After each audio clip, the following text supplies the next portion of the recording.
My husband, Jonathan Jean, remembers everyone after the car accident. Except for me. He stubbornly believes that my stepsister is the love of his life. My father says they were childhood sweethearts, destined to be together. Even our mutual friends are urging me to give up on this relationship. But I quietly tore up the late-stage liver cancer diagnosis, willingly playing the role of a woman who stands by her love. They don't know that Jonathan is dying, and I am his only relative in this world, as well as his only guardian during his illness. Chapter 1. Jonathan had a car accident. I was shopping with my best friend Jennifer when I received the call from his secretary. By the time I rushed to the hospital, I was greeted by the sight of Jonathan's head wrapped in white bandages and my stepsister Rebecca crying her eyes out beside him. I frowned at their clasped hands, wanting to remind Rebecca that he was my husband. But before I could tell Rebecca to leave, Jonathan slowly regained consciousness.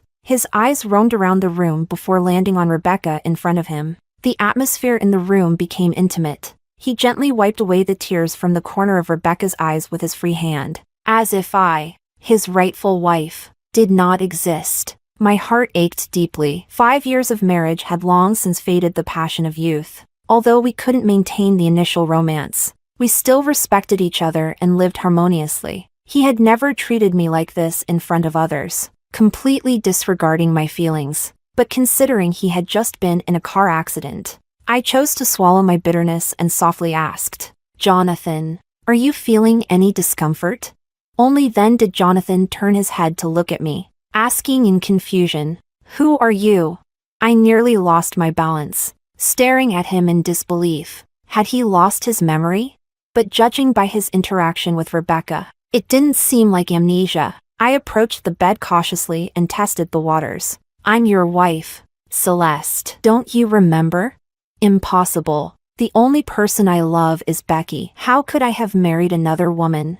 My words seemed to anger Jonathan, who immediately denied our relationship loudly. Perhaps due to the emotional upheaval, he clutched his head in pain after speaking, worried something might happen to him.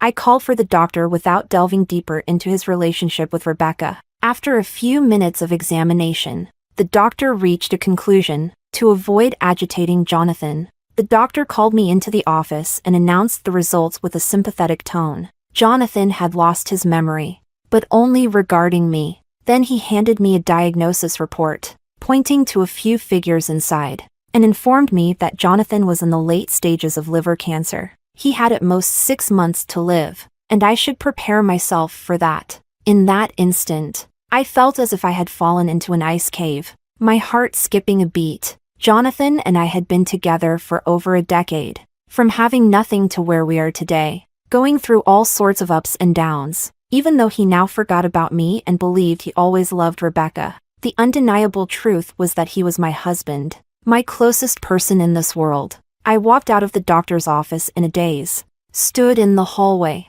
and cried my heart out. Chapter 2. Jonathan and I met in college. He was a student council officer, and I was a freshman. My parents were in the midst of a tumultuous divorce at the time, and I went to college alone. Seeing me by myself, Jonathan took it upon himself to help me with various registration procedures. It was during this time that we exchanged contact information. He was very helpful, assisting me on many occasions thereafter. As a gesture of gratitude, I often treated him to meals, and gradually, a special bond developed between us. We officially became a couple during a trip to Happy Valley. The senior students organized a group ticket because it was cheap, so Jennifer and I decided to go. Once at Happy Valley, I regretted it. Jennifer loved thrilling rides, but I was timid and couldn't participate in many activities. While I was bored waiting for Jennifer, Jonathan appeared. He took me on a few children's rides and then set his sights on the water rafting ride.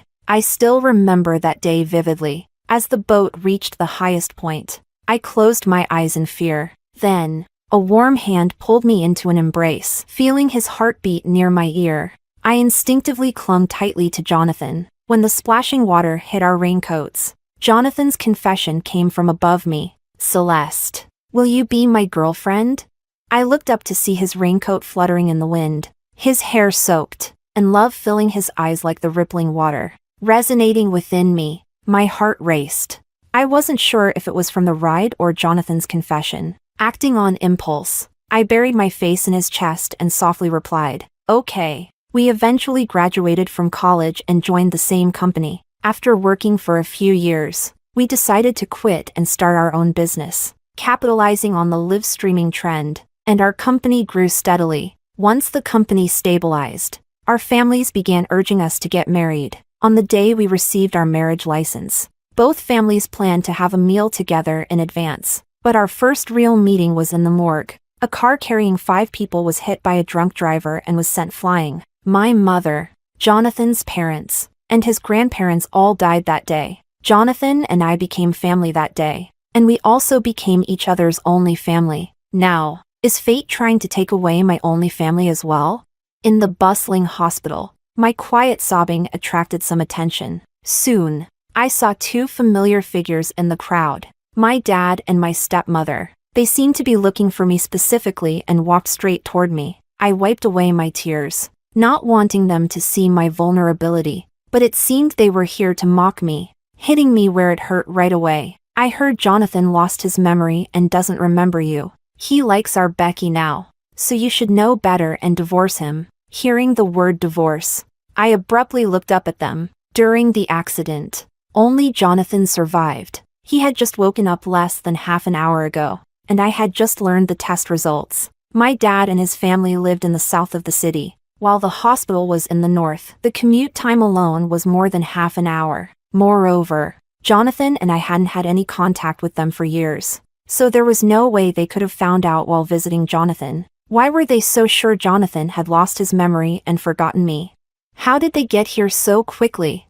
Something was off. My stepmother looked smug, as if Jonathan, this excellent son-in-law, was already hers. My dad was equally satisfied. After divorcing my mom years ago, he used his share of the assets to open a grocery store, barely making ends meet these years. With Rebecca catching Jonathan, my dad probably dreamed of wealth. Ignoring their sneers, I quickly placed the diagnosis report into my handbag and headed straight to Jonathan's ward without looking back. I needed to discuss his subsequent treatment with him, and I had to find out if he really had lost his memory. Chapter 3. Opening the ward.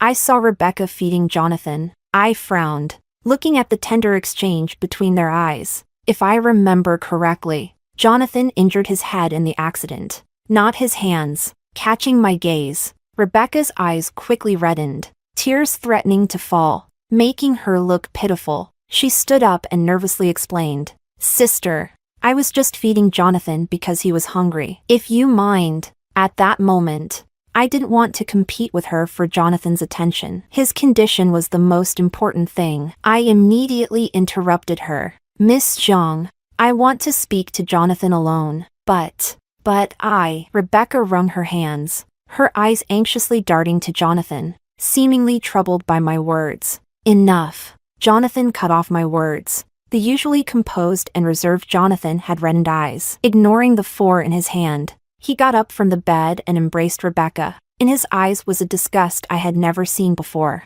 and his words were unfamiliar to me. "I don't know you. Please leave." No wife can accept her husband protecting another woman in front of her, even if the reason might be that he has forgotten about me.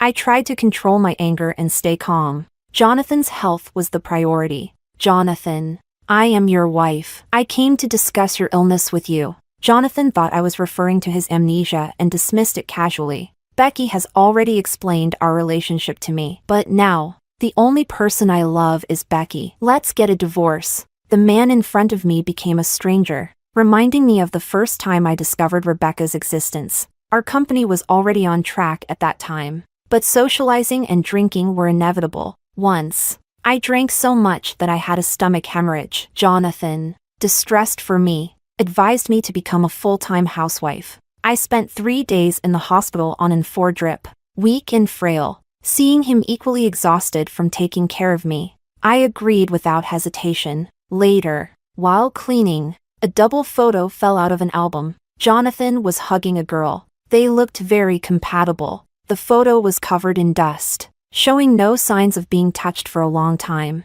Having been in the business world for many years, I was past the age of being jealous of an ex-girlfriend. so I didn't think much of the photo, until one company annual meeting. I saw a woman in an expensive dress beside Jonathan, who turned out to be the girl in the photo. Only then did I find out through a detective that the girl in the photo was Rebecca, my stepfather's daughter and Jonathan's first love. I couldn't help but marvel at my and my mother's taste in men, choosing those who fell for a mother-daughter pair. Before I could bring up Rebecca to Jonathan, she left her job. Jonathan came home on time every day, showing no signs of rekindling old feelings with her. Given the current situation, it seemed their feelings had never truly ended. Despite being angry at Jonathan for keeping his relationship with Rebecca hidden, he was still my husband. I wasn't willing to give up, Jonathan. We've been together for over a decade. I must. Before I could finish, my dad and stepmother entered the ward. They were sweating profusely, as if it had taken a great effort to find Jonathan's room. My dad tried to drag me out of the ward, while my stepmother feigned concern. Celeste, Becky and Jonathan grew up together. Their feelings for each other are no less than yours. Seeing I wasn't leaving, my dad also tried to persuade me. Yes, they were childhood sweethearts. They belonged together. Sully, listen to your dad. Don't make things difficult for Jonathan. Divorce him, he said, pulling me out more forcefully. I stumbled and saw Rebecca holding her slightly swollen belly. In a flash, I understood. The amnesia was a ruse to get me to divorce him. Rebecca was probably already carrying their child. I was dragged outside, my dad still trying to persuade me. Why are you being so stubborn? Jonathan has been so good to you. Can you bear to see him troubled? With my suspicions confirmed, I didn't bother arguing with my dad and rushed to the small garden downstairs to call Catherine. As a full-time housewife, I had sponsored many students over the years. Catherine was a university student I had anonymously supported. She had worked her way up to become one of Jonathan's secretaries. But Catherine didn't know our relationship, nor did anyone else. Receiving my call, Catherine was surprised. Our previous contact had always been through bank transactions. I directly revealed my identity as her sponsor and inquired about the company's situation. Catherine hesitated but eventually told me about the recent happenings at the company. Finally, she seemed to gather her courage and told me that Jonathan and Rebecca had been together all these years. My heart felt torn apart, and I could hardly breathe from the pain. Even though I had suspected Jonathan had fallen for someone else and wanted to divorce me, confirming the truth was still unbearable. Our youthful love had turned into a calculated scheme. How did we end up like this? Was it because of the halo of first love? I stayed in the small garden all morning, reminiscing about the past, until Jennifer called to ask about Jonathan. I told her what happened at the hospital and shared my suspicions. Jennifer was silent for a moment before firmly concluding, "You can't divorce him." Looking at the patients coming and going in the garden, I suddenly had an epiphany. Yes, late-stage liver cancer is incurable. Jonathan will die anyway. My money cannot be divided among others. If my mom knew that my money ended up with my dad's family, she would probably turn in her grave. I took out the diagnosis report and slowly tore it into pieces. Jonathan, if you can be cruel, don't blame me for being ruthless. Chapter 4. I knocked on the doctor's office door and told the doctor that I had already informed Jonathan about his condition and that we would soon take him abroad for treatment. Since there was a pregnant sister beside Jonathan, I was afraid she wouldn't be able to handle the shock, so I requested the doctor not to mention liver cancer again. Then, I went to Jonathan's ward and saw the lively atmosphere inside. It was as if the four of them were a family. When I entered, Jonathan glanced at me indifferently. I pretended to be deeply in love with him, ignoring his attitude, and walked straight up to him. "Have you really forgotten me?" Jonathan turned his head away in disgust, as if I were something dirty. Even though I had expected his reaction, my heart still ached. Choking up, I continued, "I can divorce you." Jonathan looked at me with suspicion, seemingly surprised at how smoothly things were going. At the same time, the other three people in the room showed expressions of joy, which I pretended not to notice. I went on, "But I don't want you to regret it once you remember everything. So, if you agree, let's take 1 month to try and find your memories together. If after 1 month, you still don't remember me, I will agree to let you go. A peaceful separation." After saying this, I couldn't hold back my emotions any longer. I squatted down and cried softly in front of Jonathan. I knew Jonathan would agree. Compared to me filing for divorce due to his infidelity, a peaceful separation was more appealing to him. But there's still a 1-month cooling-off period before the divorce. Within these 2 months, if Jonathan can still take care of himself, then I'll admit defeat. After a long while, Jonathan's voice came from above me, filled with barely concealed joy. Just like that time in the amusement park. Okay. Chapter 5. Eager to get rid of me, Jonathan couldn't wait to move back home that night. The car accident hadn't been serious, and aside from his memory loss, he only had a few minor injuries. I prepared the ingredients for a hot pot at home and bought a few bottles of ergot. Jonathan frowned when he saw the dinner. Now, as a CEO, he was used to lavish meals and hadn't tasted heavily oily and spicy food in years. But given that I would agree to the divorce in a month, he didn't say much. I poured the ergot into his glass and thought about our past. When the company was first founded, we were tight on funds. After landing our first client, we celebrated at home with hot pot. Do you remember what you said? Jonathan was momentarily stunned. Then, to hide his guilt, he downed the white liquor in front of him in one gulp. I knew he remembered. That year, we invested all our money into the company, but the company didn't develop smoothly. We took many wrong turns. We squeezed into a small single room, eating discounted vegetables sold after 8 p.m. at the supermarket. Because money was tight. After securing our first order, we didn't dare to celebrate lavishly. We both craved hot pot. So Jonathan went to the supermarket to buy the ingredients, and we cooked it ourselves in our rented room.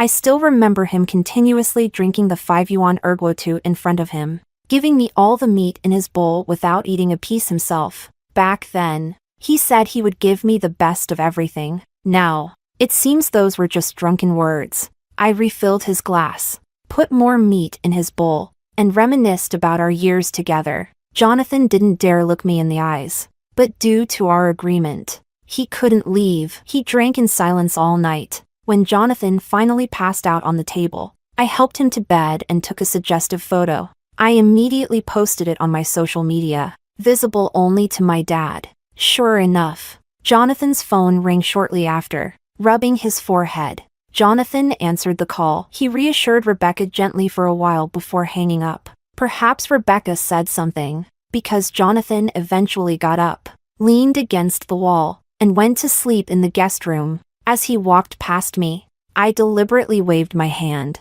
which had touched onions, in front of my eyes, pretending to be heartbroken and tearful. The next morning, Jonathan went to work.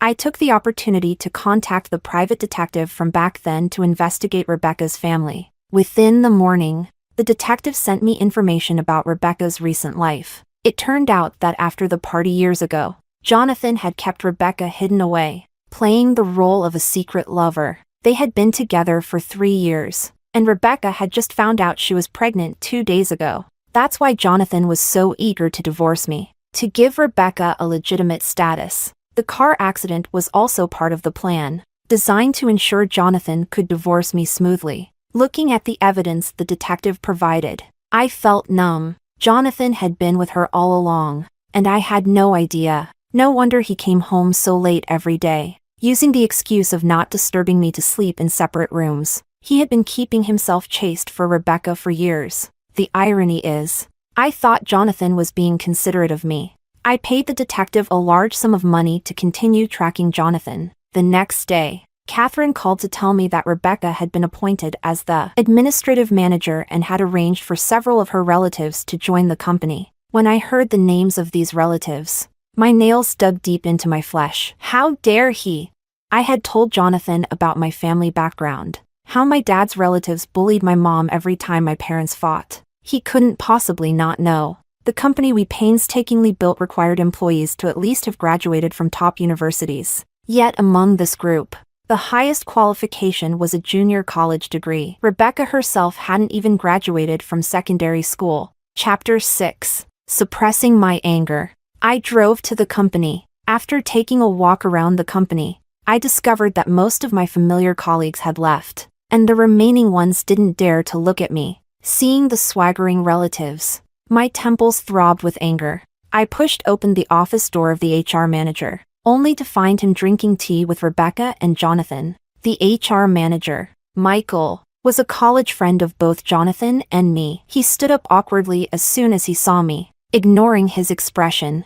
I wanted to question Jonathan. He knew how humiliating it was for my mother and me when we were kicked out, but I held back and explained the company's hiring policies to him. Unexpectedly, a group of people barged into the office as soon as I finished speaking. They began to push me without saying a word, causing me to bump into the desk and feel a sharp pain in my abdomen. But they didn't stop, loudly accusing me. My uncle was right. You're just as selfish as your mother, trying to kick us out. It's impossible. I always said it was right to kick her out of our Zhang family. Look at how she treats us. Not like family at all.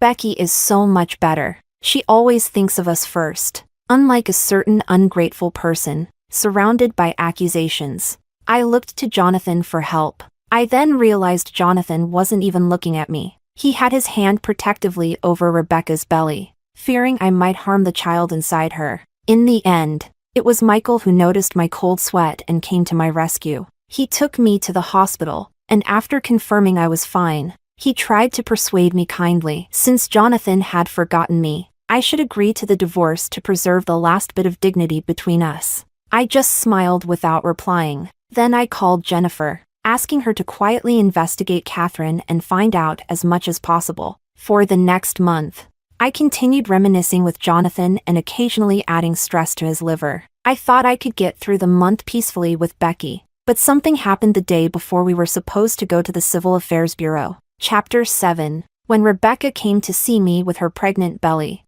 I knew that Jonathan had more ambitious plans than I had imagined. I politely invited Rebecca in. She looked around the living room, her eyes filled with greed. I advise you to divorce Jonathan obediently. He will never remember you. Rebecca raised her chin arrogantly, looking at me with disdain as if Jonathan was already her private property. I glanced out the window. Across the street, my stepmother and father were directing movers in front of a villa, both dressed in designer clothes.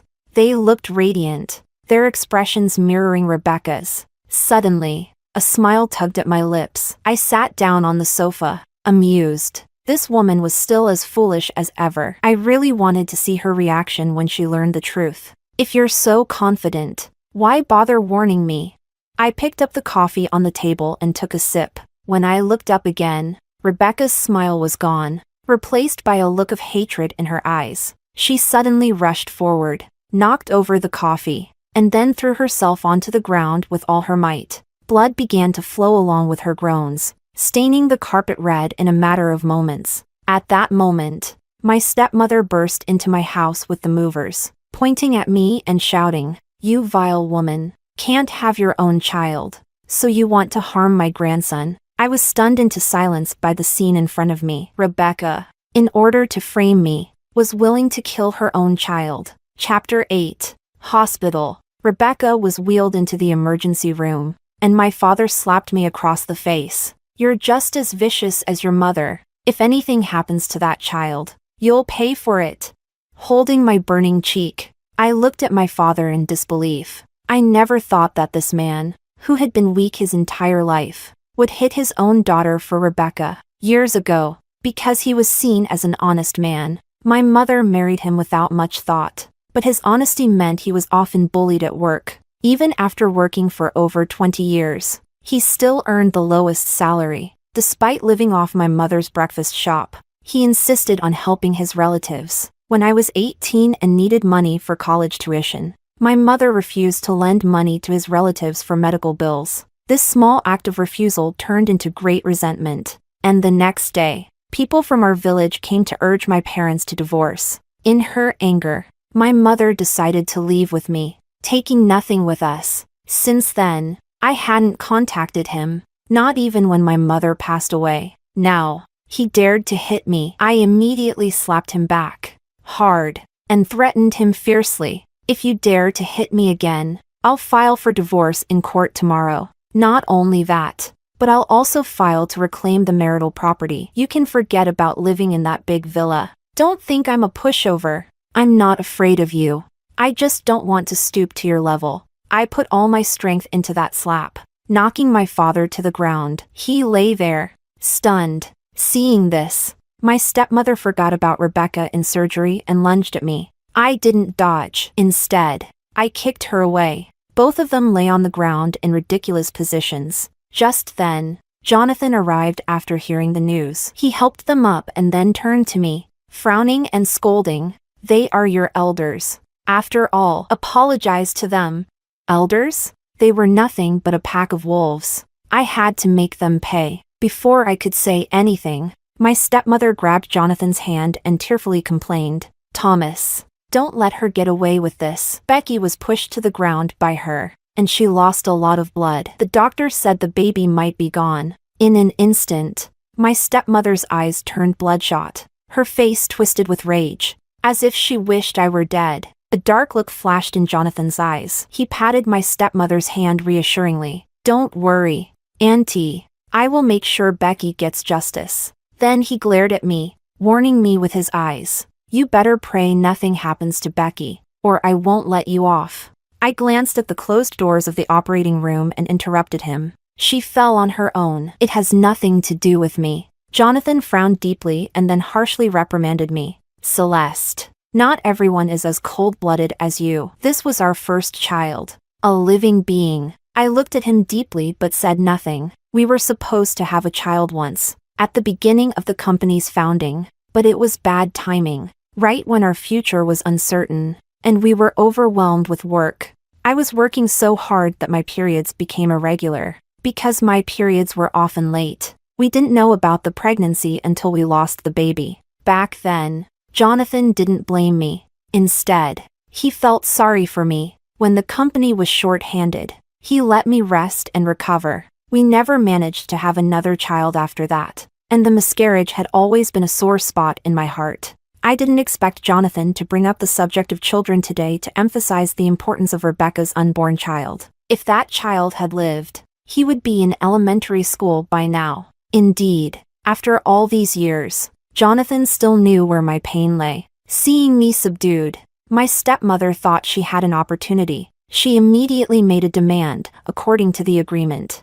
"Since Thomas doesn't remember you, you must divorce immediately. But now that Becky has been hurt and is in the hospital because of you, you owe us compensation. Your mother's house, though not worth much, should be enough to cover Becky's medical expenses." In the early years, Jonathan and I had no significant assets. The only valuable thing I owned was the house my mother left me. My stepmother's calculation was shrewd, aiming to maximize her gain by seizing my premarital property. I looked up at my father, who couldn't hide his excitement. At that moment, I found it incredibly ironic. My husband was backing up my father, helping him take a bite out of me. "All right, we can sign the compensation agreement first. Once Rebecca is able to get out of bed, I'll go with her to transfer the property." The three of them beamed with joy, as if the person lying in the operating room didn't matter. Shortly after, Jonathan's secretary brought 2 agreements as requested.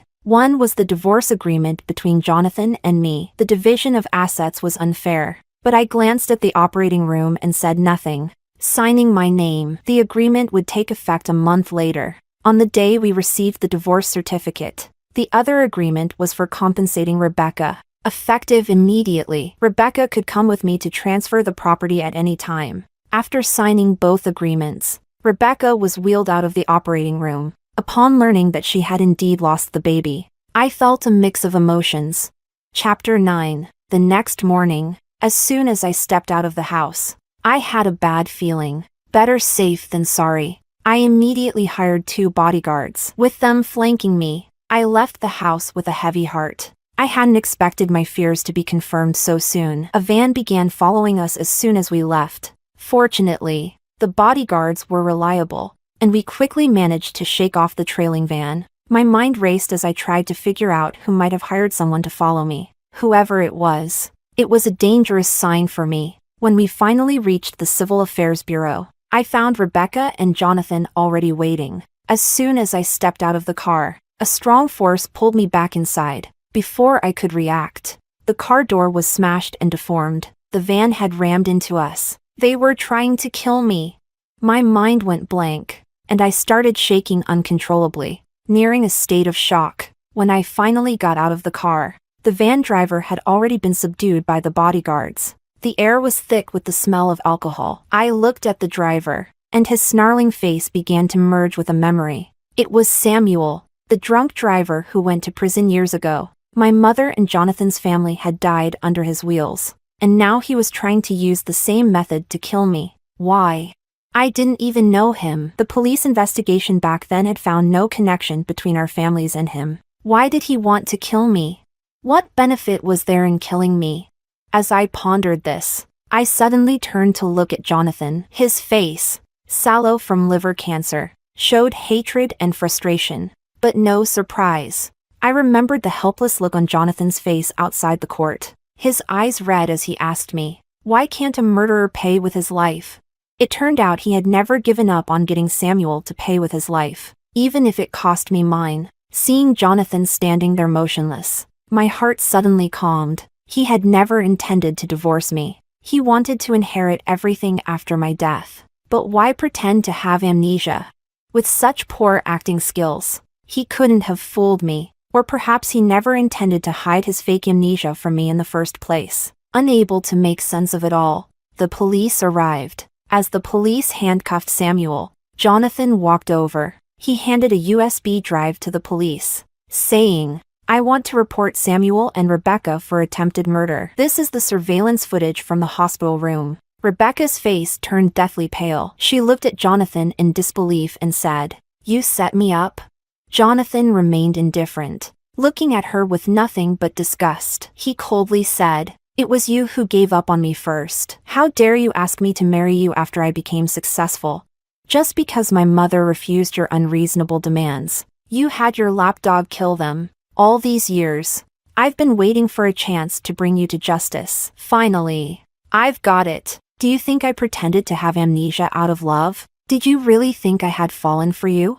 Jonathan's eyes glistened with tears as he spoke, gripping Rebecca's hand tightly to prevent her from escaping. Rebecca struggled, trying to break free from Jonathan's grasp. "No, you can't do this. I was pregnant with your child." "My child?" Jonathan sneered. "If it was my child, why did you have a miscarriage the day after I mentioned a paternity test?" "It was Celeste. She pushed me." Rebecca suddenly remembered. She looked at me and commanded, "Celeste, if you can persuade Jonathan, I won't hold you accountable for causing my miscarriage." I clenched my fists, remembering the bloody sight of my mother, and wanted nothing more than to tear her apart. How dare she?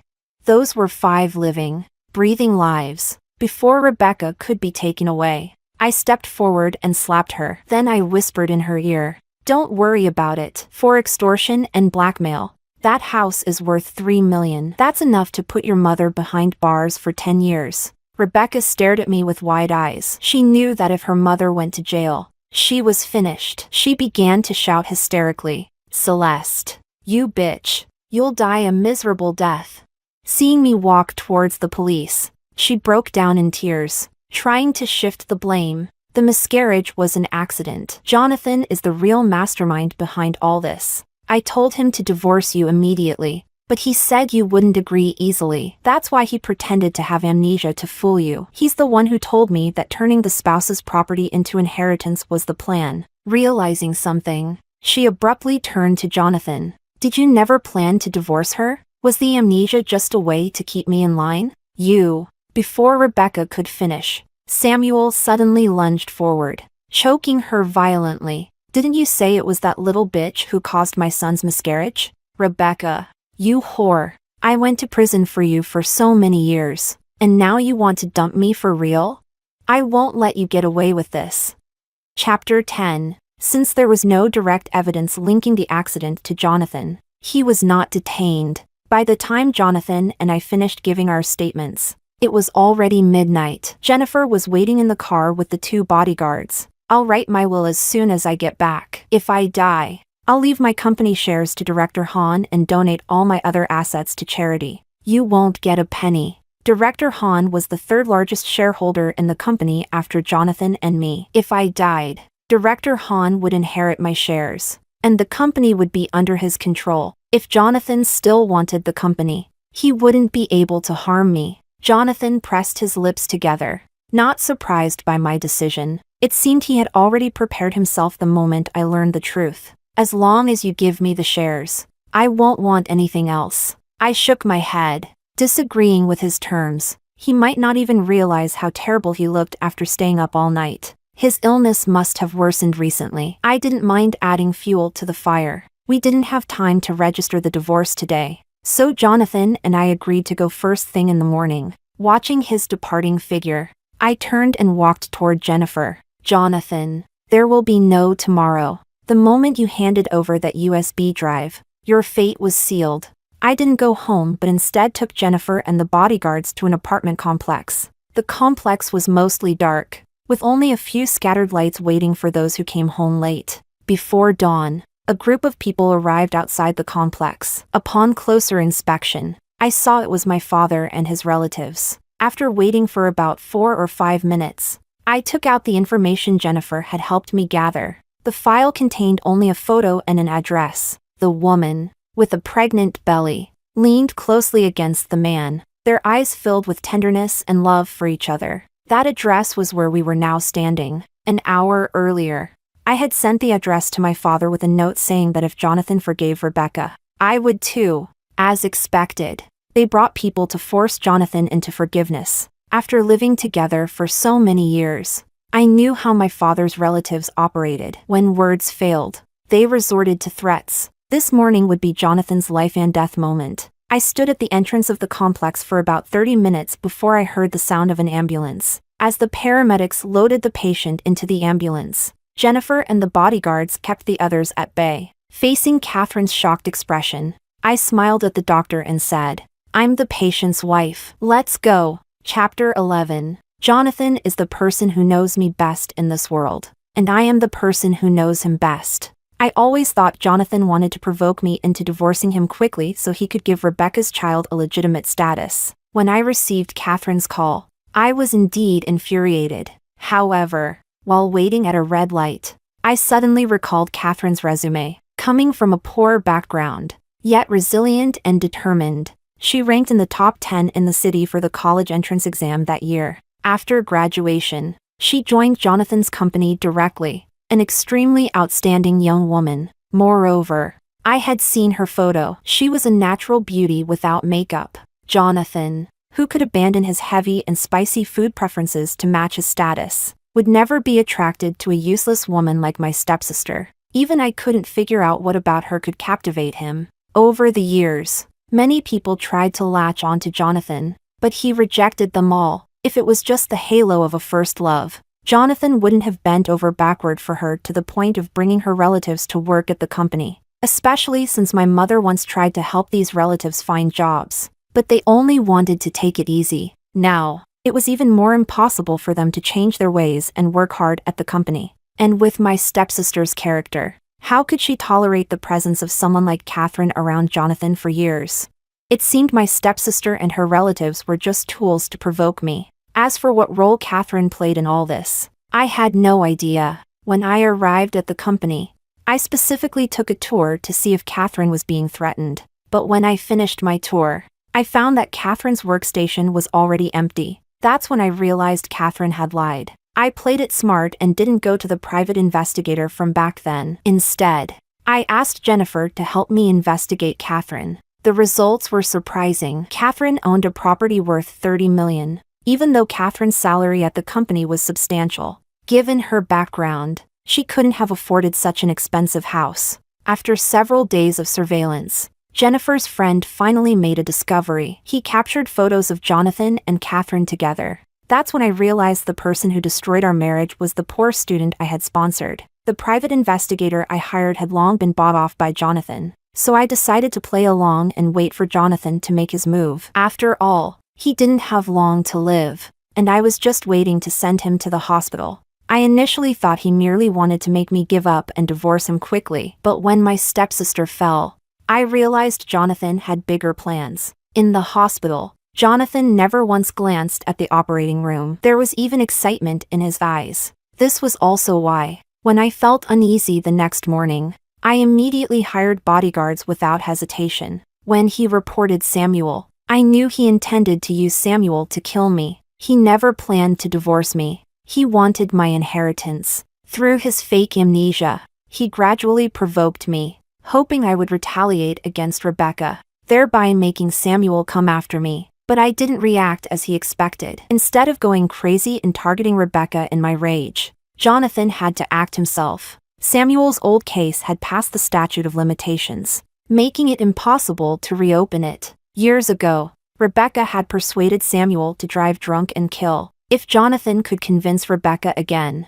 Samuel would commit another crime. He could still bring Samuel to justice. His tender act while pretending to have amnesia was not only to make Rebecca fall in love with him but also to make her realize that the wealth she saw could have all been hers. Human greed can be limitless, especially for a gold digger like Rebecca. By buying Rebecca houses and cars and bringing my father's relatives into the company, he gradually filled Rebecca's desires. What made her truly determined was the paternity test. Samuel's child became an obstacle to her marrying into wealth and entering high society. She blamed the miscarriage on me to deepen Jonathan's guilt and to give Samuel a reason. It was a perfect excuse to make Samuel go after me. Jonathan was smart throughout it all. He only betrayed our marriage. As my only relative, he could still inherit my estate. He planned well, but he didn't account for his limited time. A mere push from my father's relative left him incapacitated. Jonathan fell into a coma after being hospitalized. As his only guardian, I ensured he received the best treatment and sent him abroad. By the time Catherine found out, Jonathan's organs were already failing, and I was discussing selling my shares with several directors. Even after selling the company, I could still enjoy the life I once had. The caregiver I hired told me that Jonathan had started to regret his actions and wanted to see me. I didn't go to see him. There is no cure for regret, and I no longer needed his remorse. Moreover, I had come to enjoy the freedom of being a wealthy single woman. I could do whatever I wanted without considering Jonathan's feelings. I heard that Catherine had used all her resources to find Jonathan but couldn't locate him. I knew she wanted to establish their child's legitimacy while Jonathan was still alive to claim part of the inheritance. How could I let her succeed? I immediately informed the hospital to cease treatment and let Jonathan fend for himself. After Jonathan died, I had his body cremated and liquidated his assets. Selling his shares, I discovered that over the years, he had spent a considerable amount on Catherine, while he only bought Rebecca a refurbished car and paid the down payment for the villa. It was clear whom Jonathan truly loved. I applied to the court to reclaim the marital property. Catherine, in the end, returned to her hometown with her newborn child.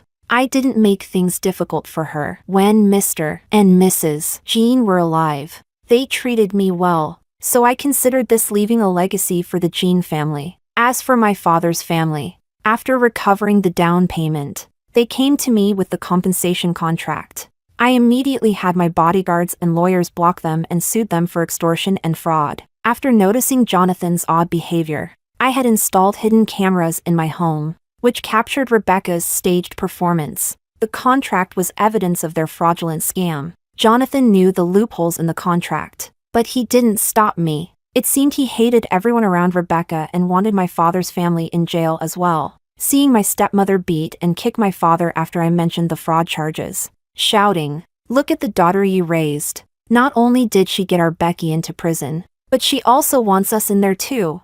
Watching the farce before me, I felt immense satisfaction, finally avenging my mother. As for Samuel and Rebecca's case, it is still under investigation. I heard that the police found new evidence suggesting that Jonathan's liver cancer was caused by Samuel's prolonged poisoning. In the apartment Jonathan rented for Rebecca, Samuel applied the drugs to Jonathan's toothbrush and utensils. He wanted Rebecca to quickly inherit the estate after marrying Jonathan, so they could reunite as a family of 3 soon. However, he feared Rebecca might ruin things, so he didn't tell anyone about it. In the end, it worked out in my favor. Leaving the lawyer to negotiate with my father's family, I walked out of the villa. I called Jennifer, and her excited voice came through the receiver. "What's up, my rich lady? Let's go shopping today. It's on me."